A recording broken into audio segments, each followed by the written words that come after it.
ఉంటారు. వారు భారతీయులే కానీ సౌదీ అరేబియాలో ఉంటారు. వాళ్ళు ప్రవాస భారతీయులు. సో అక్కడ నిజామాబాద్లో ప్రెగ్నెన్సీ అయింది. అక్కడ అయిన తర్వాత ఇక్కడికి వచ్చినప్పుడు అక్కడ మామూలు ప్రెగ్నెన్సీ అనుకున్నారు. ఇక్కడికి వచ్చిన తర్వాత అరౌండ్ 20 వారాలకి వాళ్ళకి ఏమని తెలిసిందంటే ఇక్కడ ఆ గర్భంలో ఉన్నటువంటి ఆ శిశువుకి ఆ బేబీకి ఇక్కడ డయాఫ్రమాటిక్ హెర్నియా అనే ప్రాబ్లం ఉందని తేలింది. అంటే ఏంటి, ఇది డయాఫ్రమ్లో ఏదైతే నార్మల్గా ఒక అడ్డుగోడలాగా ఉండాలో, అంటే పొట్ట భాగానికి హృదయ భాగానికి ఈ ఛాతీలోకి దీనికి మధ్యలో అడ్డుగా ఏదైతే ఉండాలో అక్కడ చాలా పెద్ద డిఫెక్ట్ ఉండడం వలన కడుపులో ఉండేటువంటి పొట్ట, చిన్న పేగులు, పెద్ద పేగులు, at the same time left kidney, spleen, ఈ అన్ని అవయవాలు కూడా పైకి వెళ్ళిపోయినాయి అని మొట్టమొదటి స్కాన్లోనే తెలిసింది. సో 1-2 సార్లు ఆ స్కాన్ చూసుకుని అప్పుడు వాళ్ళు ఏం చేయాలి, ఈ బిడ్డని, ఇంత ఇబ్బంది ఉన్న బిడ్డని మనం ఏం చేయాలని వాళ్ళు కూడా చాలా హాస్పిటల్స్కి వెళ్ళడం జరిగింది. దానికి ఏం చేయాలి అంటే మెయిన్గా 3 థింగ్స్ చేయాలి. ఒకటి, నెలలు నిండేంత వరకు ఆగాలి. అంటే 37 వారాలు 38 వారాలు నెలలు నిండేంత వరకు ఆగాలి. ఆ నెలలు నిండేంత వరకు ఆగిన తర్వాత బేబీకి డెలివరీ చేసినప్పుడు ఆ డెలివరీ చేసిన వెంటనే పక్కనే న్యూబార్న్ స్పెషలిస్ట్, అంటే నవజాత శిశువుకి సంబంధించిన వైద్య శస్త్రచికిత్స చేసేటువంటి టీం అందరూ కూడా అక్కడే ఉండాలి. సో అక్కడ ఎప్పుడైతే డెలివరీ అయ్యిందో ఆ డెలివరీ అయిన వెంటనే పక్కనే న్యూబార్న్ టీం కూడా ఉండి ఆ ట్రీట్మెంట్ అన్నది అక్కడికక్కడే మొదలు పెట్టాలి. అక్కడికక్కడే మొదలుపెట్టి అప్పుడు ఐసీయూకి షిఫ్ట్ చేయాల్సిన అవసరం వచ్చింది. సో ఆ విధంగా ఐసీయూకి షిఫ్ట్ చేసాం. సో ఐసీయూలోకి షిఫ్ట్ చేసే లోపే ఆల్రెడీ పుట్టిన వెంటనే బేబీని వెంటిలేటర్ మీద పెట్టడం జరిగింది.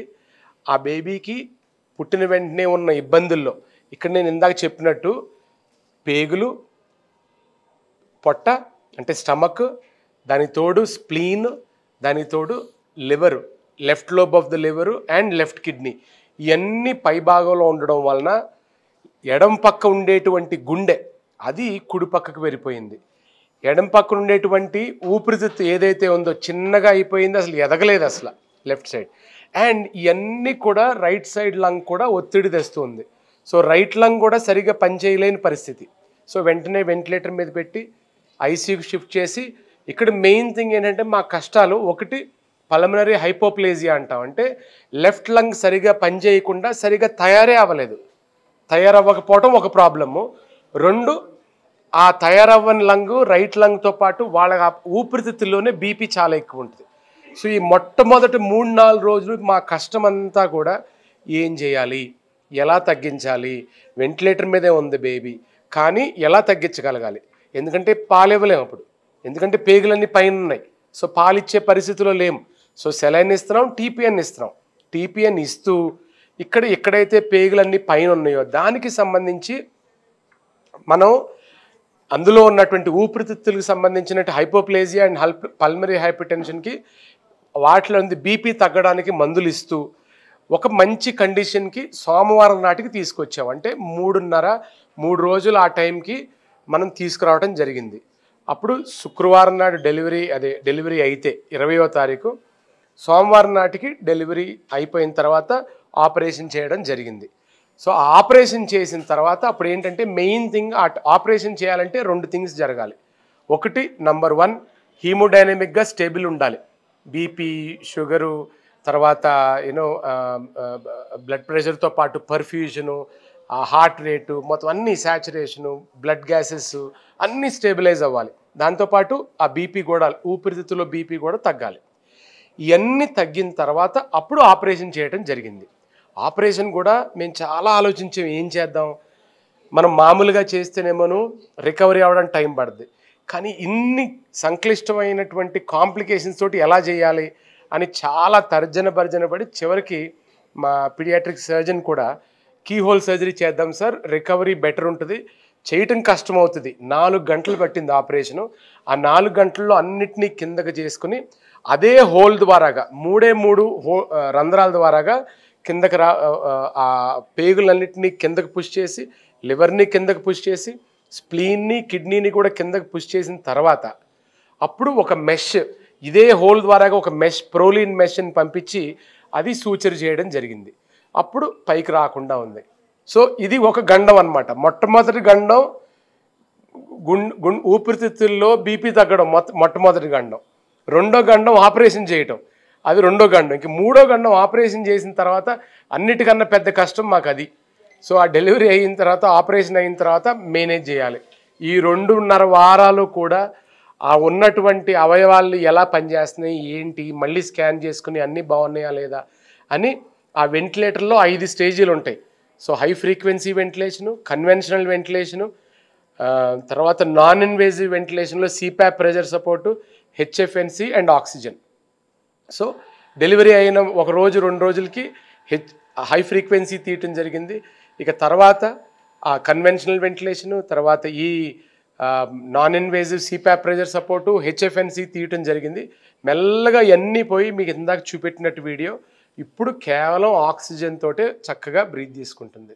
అండ్ ఈవేళ గురువారం, ఎల్లుండి రోజున వాళ్ళు ఇంటికి వెళ్ళిపోయే అన్ని సన్నాహాలు చేస్తున్నాం. తల్లికి పాలు పడతాం ఇవన్నీ కూడా నేర్పించడం జరుగుతుంది.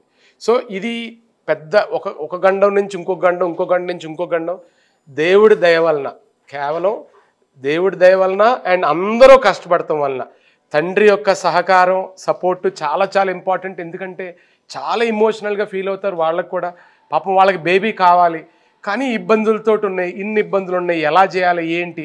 పాపం ఆయన కూడా చాలా కన్నీళ్ళు పెట్టుకున్న రోజులు చాలా ఉన్నాయి.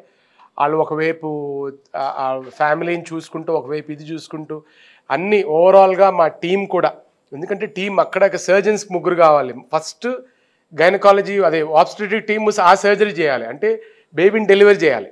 సో బేబీని డెలివరీ చేసేది ఒక ఆపరేషను.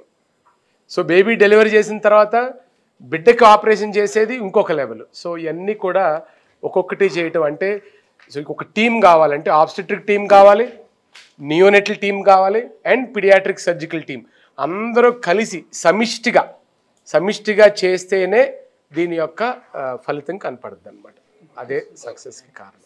ఇక్కడ పంపించిన నాకు ఈ హాస్పిటల్ మంచిది అని, ఇక్కడ వచ్చిన తర్వాత డాక్టర్ సార్తో అన్న టీంతో మాట్లాడిన తర్వాత నాకు కాన్ఫిడెన్స్ వచ్చింది ఇది ఎట్లా చేయొచ్చా అని. అందుకోసం ఇక్కడ డాక్టర్ సార్తో వచ్చి మాట్లాడి డాక్టర్ సార్ మొత్తం క్లియర్ ఎక్స్ప్లెయిన్ చేసిన ఇట్లా అవుతుంది, ఇట్లా స్టేజెస్ ఉంటుంది అని, దీంట్లో చేయాలి అట్లా. కానీ నా వైఫ్ కూడా వాడు కూడా మీట్ చేసిన డాక్టర్ సార్తో, అప్పుడు డిసైడ్ అయినా ఇక్కడ చేయాలి అంటే ఇక్కడ చేద్దామని ఇప్పుడు చేసిన. ఇక్కడ ఏ రోజు వచ్చారు మీరు ఇక్కడికి? 20 డిసెంబర్. మీరు ప్రాపర్ ఎక్కడ ఉంటారు? Saudi Arabia. అంటే ఎవరు చెప్పారు ఇక్కడ మీకు ఎస్పెషల్లీ డాక్టర్స్ ఎక్కడ? డాక్టర్ వసీం అని జియో హాస్పిటల్. బాబా ఇప్పుడు బాగున్నారు. ఇప్పుడు మీరు ఎలా ఫీల్ అవుతున్నారు? అల్హమ్దులిల్లాహ్ success. Including this one 3 babies.